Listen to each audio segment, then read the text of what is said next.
Hi, today we will have a look at cyber kill chain. So, the kill chain is a military concept. It was established by aerospace company and was public to the industry in 2011. So, it helps to identify missing security controls and closing certain security gaps based on your company infrastructure. This is the stages of cyber kill chain, and you can read above and answer the question.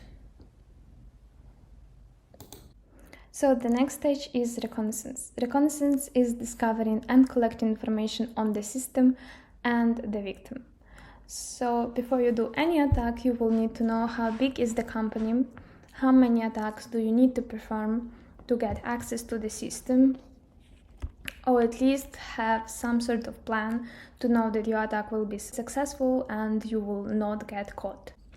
At this stage, defense it's really important because as little information you give to the hacker is better other than leaving all your GitHub repository public, as it can compromise your system. Open source intelligence is basically gathering free information online from any source, and email harvesting is process obtaining emails address from public and paid services. You could obtain emails by paying the company, or you could just open social media of the company and find the name of the person you would like to attack, and you find their name, surname, and you could basically use it to discover the email address of that employee. And because all the company use the all private mail services, you could just use company mail service and send them phishing attack to steal sensitive information, including logins. Accreditations can be also to just attach some malicious code. So here is providing the gathering emails, names, subdomains, and things like this. So let's go to other questions. What is the name of internet gathering tool? Is a web-based interface to the common tools and resources for open source intelligence. That's OSINT framework. What is the definition for the email gathering process during the stage of reconnaissance?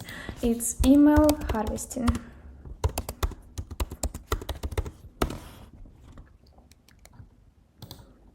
Next, we go to the stage weaponization. After a successful planning stage, usually attacker will choose some malware, exploit, or payload to pursue their attack. So malware is a program or the software that is designed to damage, disturb, or gain unauthorized access to a computer. Exploit is a program or a code that takes advantage of vulnerability flaws in the application system. So for example, you have the website and it's download suspiciously long for something that's supposed to be faster. It's most likely that the code in the side of that website has some bugs or exploits that you can use to basically hack it. So some people will use malware, some people use exploit, and payload is basically malicious script that attacker can run on the system. So Megatron chooses to run a written payload from someone else in the dark web. This kind of person would be called a script kiddie, because the script kiddies use usually someone else's code to run any target attack. And maybe they not really know how to perform this attack without this code, or maybe how to basically have the concept of what they're doing. So they just want to have fun and they run this script that they found in the dark web or somewhere else and try to get as much information as possible from that target. If you want to learn about macros and VBA, please refer to this article, and let's go to the article. So VBA is Visual Basic Application, basically a language, programming language that written for Office applications. So for Microsoft Office, etc., and they run it to automate the tasks. So basically any automation that you want, you can read by Visual Basic Application language. Macros is already written automated script. So if you want your system to have already some sort of text written on a Word page, when you run the Word, you can write macros, which is the code script published to someone, so they can use the same automated script to write the same title on the Word, or use templates in a Word. I don't know, maybe you want just to exploit the macros. So let's go to this term that they ask us to use. This term is referred to as a group of commands that perform specific tasks. Can you think of them as subroutines or functions to contain code that users use to automate routine tasks? So most of the users use to automate their routine to make their life simpler, and hackers use macros to basically to make their attack more successful. Macro. Next one is delivery. The delivery is when you decide a method for transmitting the payload or malware. So you could use phishing email. At this example, Nancy from the sales department at the company will constantly like the post on LinkedIn from Scott, and you could decide to create a Scott's first name and last name and making domains look similar like a company from which Scott working for, and attach fake invoice email to the Nancy which contains the payload. Next, this can be USB drivers. There was a famous attack when someone was leaving the malware USB drivers on the public places like for coffee shop, parking lots, etc. And the person would think, oh, I have a free USB driver, I will use it at home, and they plug it in their computer, and their computer basically stopped working and got all malware from the hacking services. And a hacker can use that computer, for example, for DOS attacks on the website and many other reasons. Watering hole attack is when the hacker pretends to use famous website where maybe users usually use often. It can be delivery website such as Amazon or any other famous website, and they will send harmless emails pointing out to malicious URL, can be like reschedule your delivery, etc. And let's answer a question below. What is the name of the attack when it's performed against a specific group of people and the attackers seek to infect the website that mentioned group of people is constantly visiting?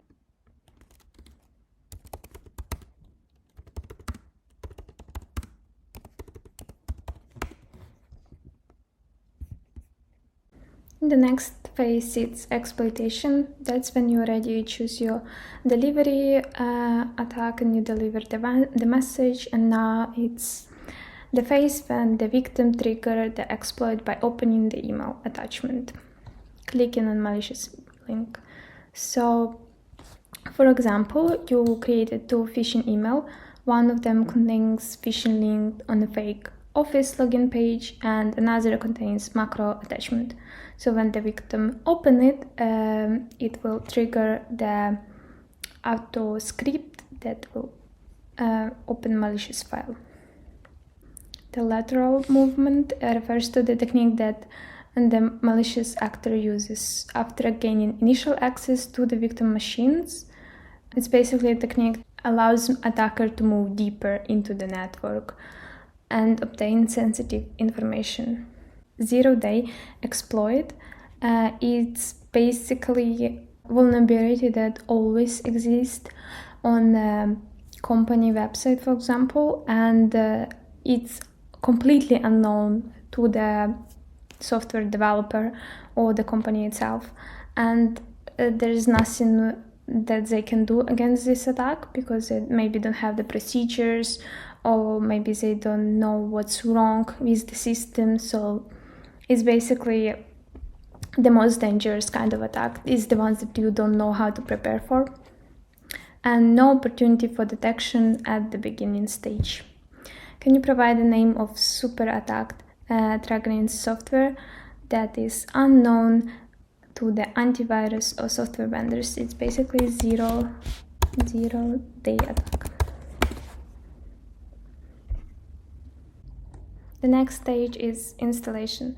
Installation is where the attacker would like to have re-access to the system if he loses the connection to it.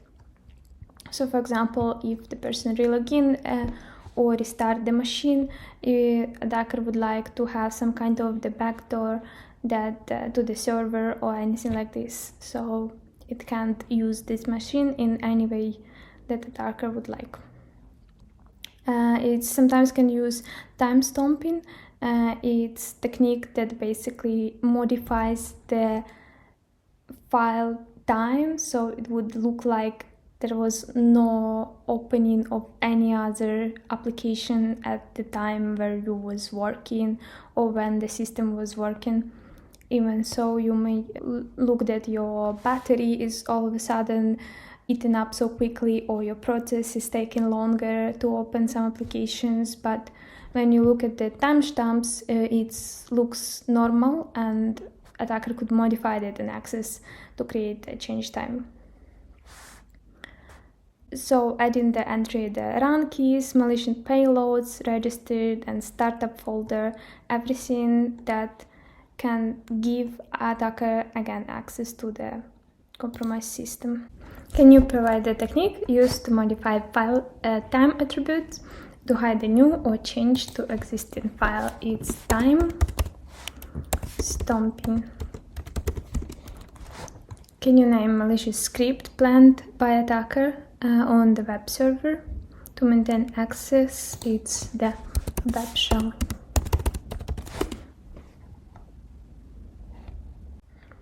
Command and control.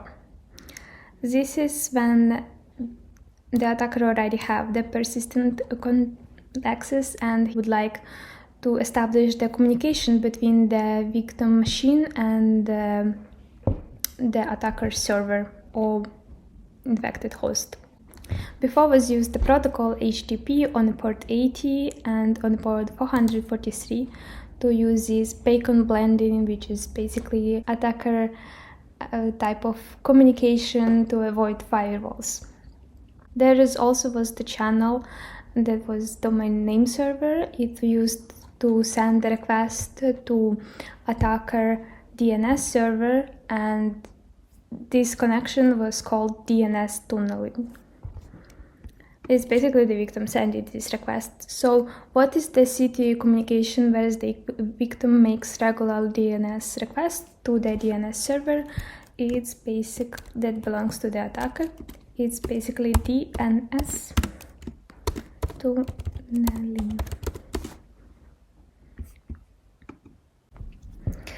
The next phase is actions on objectives, exfiltration.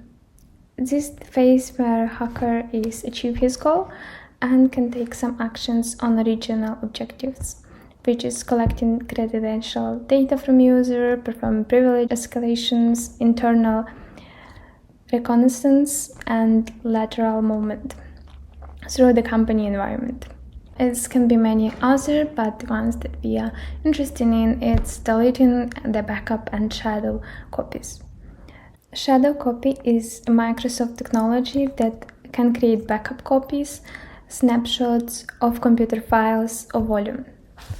So we look at the question below. It's, can you provide technologies include Microsoft Windows that can create backup copies or snapshot files the attacker can use, basically? So it's shadow copy. . 。 . 。 . 。 . . . . . . . . . . . . . . . . . . . . . . . . . . . . . . . . . . . . . . . . . . . . . . . . . . .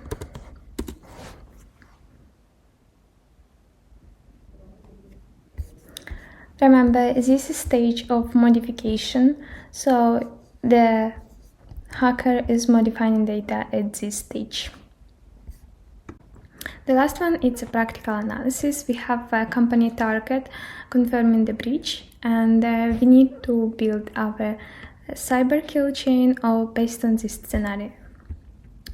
So we have the items, and from these items we will need to paste them here. So we have 7 stages, and the first stage is it's reconnaissance, next one it's weaponization, delivery, exploitation, installation, command control, and actions on objectives. So after reconnaissance we will have weaponization, and in this stage we will usually use PowerShell. Next one, delivery. At the delivery we will spare phishing attachments.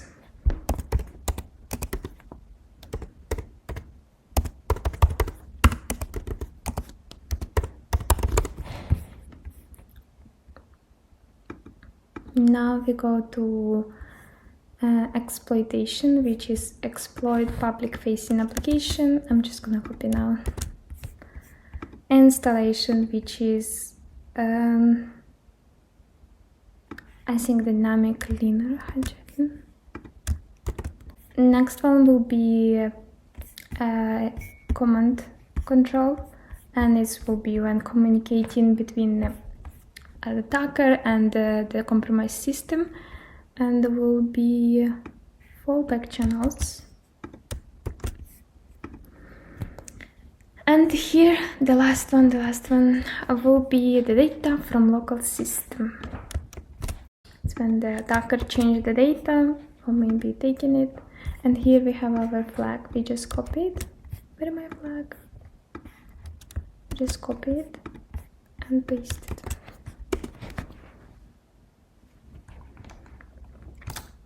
Great, now we can close it. So now we have conclusion, final thoughts on the cyber kill chain. You can read about, and see you next time.